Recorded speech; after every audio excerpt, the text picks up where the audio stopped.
नमस्कार किसान साथियों, आज की इस वीडियो में हम बात करने जा रहे हैं बढ़ते हुए तापमान में अपनी गेहूं की फसल की कैसे रक्षा करें। तो किसान साथियों, आप इस टाइम देख पा रहे हो दिन में बहुत ज़्यादा गर्मी पड़ रही है और इस गर्मी के पड़ने के कारण जिन किसान भाइयों ने गेहूं की फसल कर रखी है यानी गेहूं की खेती कर रखी है वो किसान भाई बहुत ज़्यादा चिंता में पड़ गए हैं कि अब बढ़ते हुए तापमान में अपनी गेहूं की फसल की हम रक्षा कैसे कर सकते हैं और गेहूं की फसल को इस गर्मी से हम कैसे बचा सकते हैं और जो अपने गेहूं में बालियां आ गई हैं उन बालियों में दानों का पूरा भराव कैसे कर सकते हैं और अपने खेत से हम बराबर उत्पादन कैसे प्राप्त कर सकते हैं। तो किसान साथियों, आप जो इस सामने खेत देख पा रहे हो ये पूरे 1 एकड़ का खेत है। इस खेत में तो प्रॉपर बालियां निकल गई हैं। जब फरवरी के महीने में अधिक तापमान पड़ता है उस टाइम अपनी गेहूं की बालियां का टाइम है जो निकलने का रहता है, यानी अपनी गेहूं की फसल में बालियां निकलनी रहती हैं। उस टाइम अधिक तापमान पड़ता है तो उसका सीधा असर गेहूं की बाली पर पड़ेगा, जिससे गेहूं की बाली की लंबाई है वो हमें छोटी देखने को मिलेगी और गेहूं की बाली में दानों का पूरा भराव नहीं होगा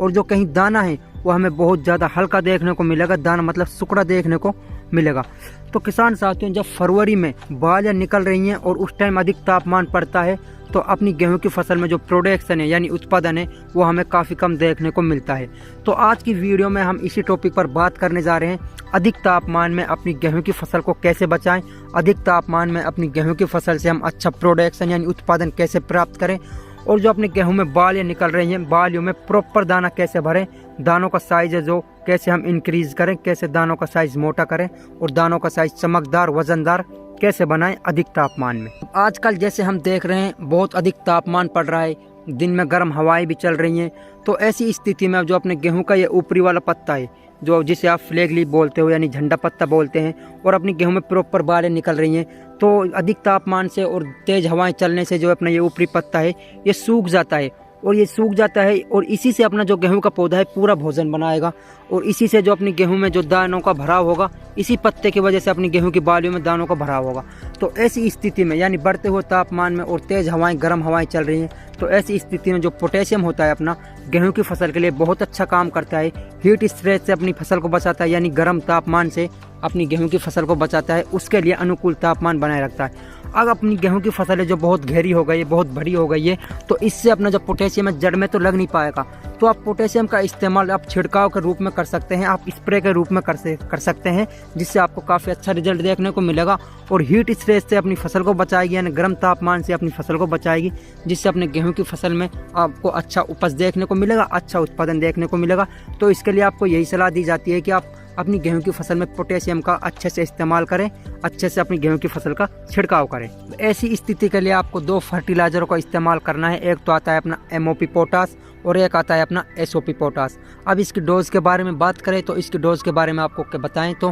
प्रति एकड़ के हिसाब से आपको 300 ग्राम MOP लेना है या फिर आपको SOP वाला पोटास लेना है। 300 ग्राम लेना है। 300 ग्राम को आपको 150 लीटर पानी में प्रति एकड़ के हिसाब से आपको अच्छे से छिड़काव कर देना है, जिससे आप अपनी फसल को गर्म तापमान से बचा सकते हैं और आप अपनी गेहूं की फसल से अच्छा उपज प्राप्त कर सकते हैं, अच्छा उत्पादन प्राप्त कर सकते हैं। तो अब आपको इसका स्प्रे कौन से टाइम देना चाहिए? अब आपको इसका स्प्रे देना चाहिए या तो आपको देना चाहिए सुबह के टाइम में, जब अपनी ओस से जो यानी अपनी जो ओस पड़ती है ओस हट जाए उसके बाद आपको सुबह के टाइम में देना चाहिए, या फिर आपको देना है शाम के टाइम में, यानी अधिक धूप में आपको इसका भी स्प्रे नहीं करना है, या सुबह या फिर शाम को इसका स्प्रे आपको करना चाहिए। जैसे कि हमने बताया अधिक तापमान से अपनी गेहूं की फसल को आप